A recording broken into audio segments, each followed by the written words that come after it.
Put your hand on it. Now say, talk to me.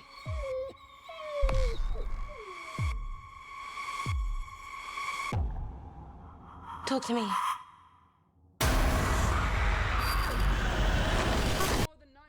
Well, time for another double feature.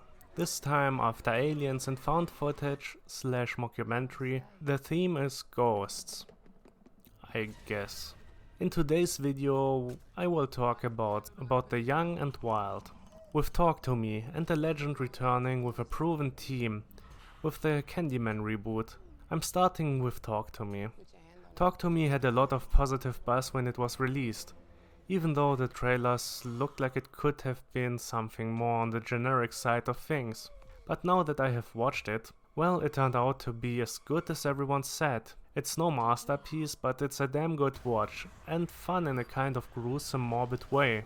And even more surprising, this movie was made by YouTubers. The scariest movie made by YouTubers used to be some shitty comedies with the Paul brothers or the Fred movies. And that shit shouldn't even qualify as movies.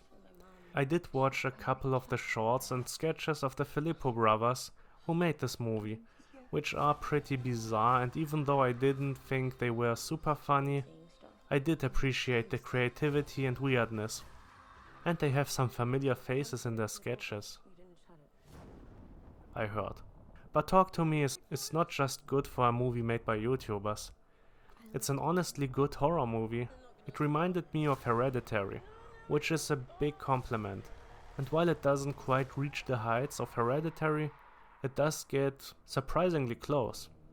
Talk to Me is the story of Mia, who has lost her mother 2 years ago, and her friends, making contact with the afterlife. Mia is still struggling with her mother's death, and her friends convince her to take part in a seance to distract her from her grief. While the friends don't seem to see the possible problems of someone grieving and contacting the dead, things of course get wrong sooner than later, and different than anyone would have expected. The friends have an embalmed hand, which, following certain rules, should give people the possibility to contact the dead. While horrifically scared at first, the friends soon see it as a test of courage and morbid fun. Things escalate when the brother of Mia's best friend participates and starts disfiguring himself and trying to end his life in a way that can just be described as pretty gnarly, I would say.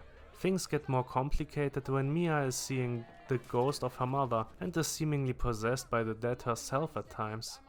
Talk to Me is a pretty well made movie that feels like people with a lot of creative energy or people who have experience and talent in the genre are working here. The story and characters are not fantastic, but they are good enough to keep the viewer interested. And as the movie progresses and focuses more on Mia, she does get more interesting, and you kind of bond and relate to her.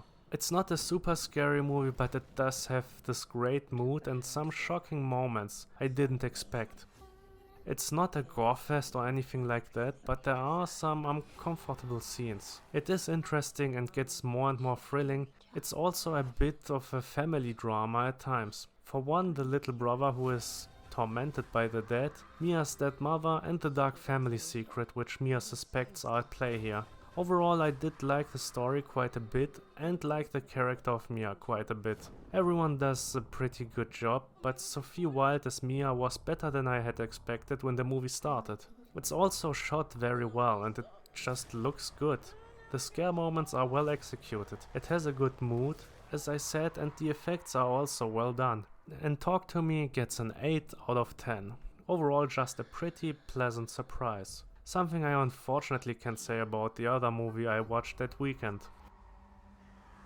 Candyman. Candyman. Candyman. Candyman. Candyman.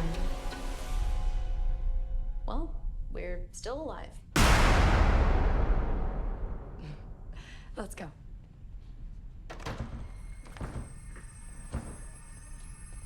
Trina, you broke the door.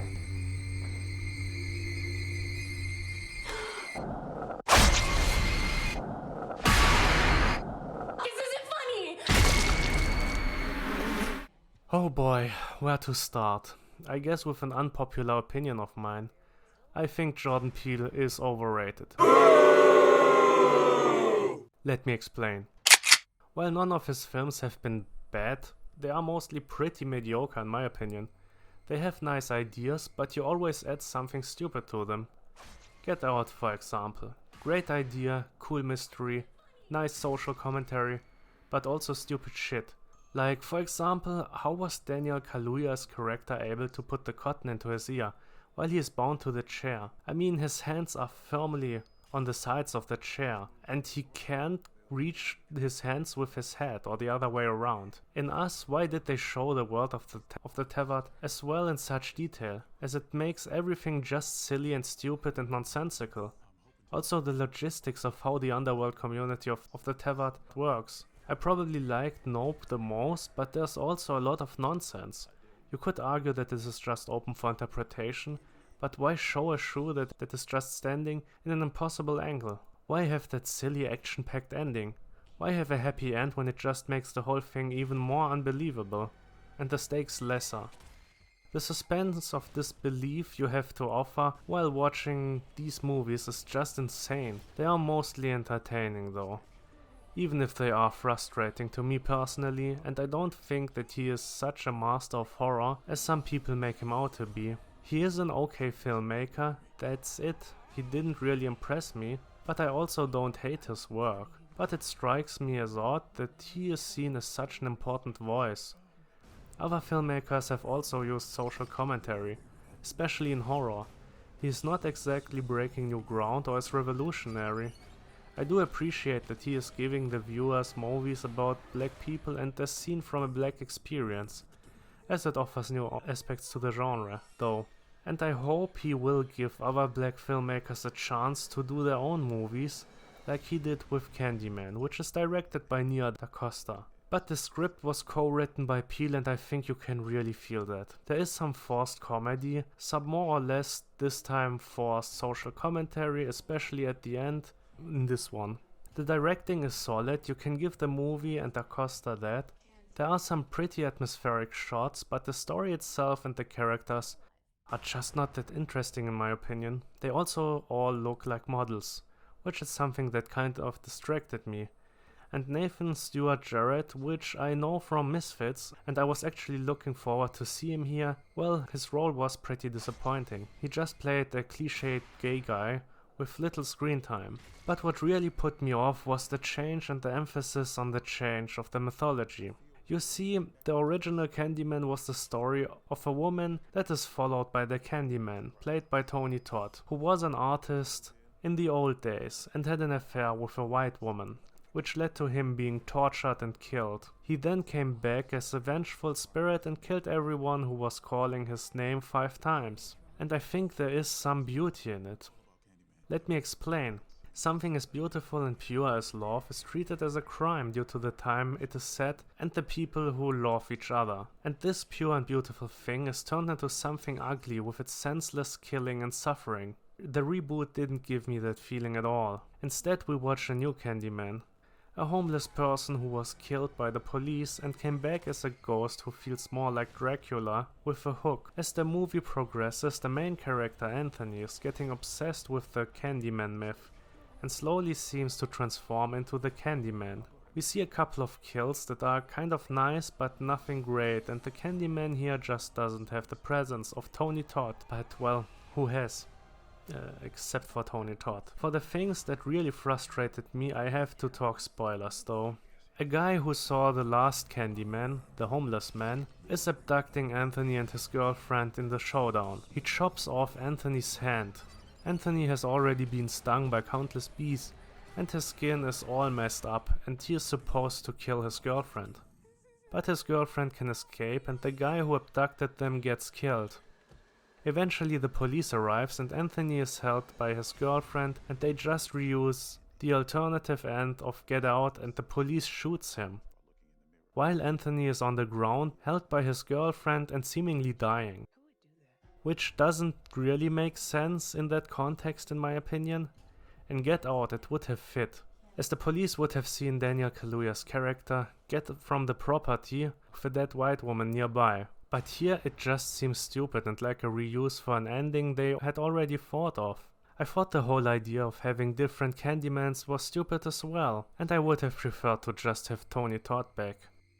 He actually does appear in the end, but that just feels even more disappointing and is a pretty bad effect. And with that, Candyman left me underwhelmed. Candyman is not a bad movie, but what starts promising and has a team of horror veterans behind it ended up frustratingly mediocre. It is shot well, as I said, the cast is trying, but in the end the script and characters didn't do much for me. You can watch it on streaming when it is available, but it's nothing great.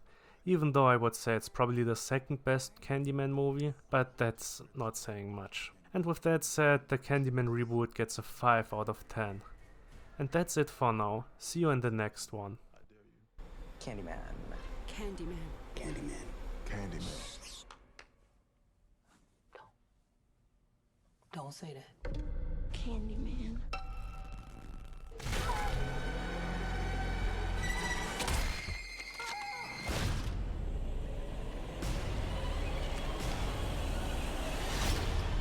I think I made a mistake. I brought him back. Candyman isn't real! Something's happening to me. He had a purpose for you. To be another one of his terrible stories. I guess he found me. I am the writing on the wall. The sweet smell of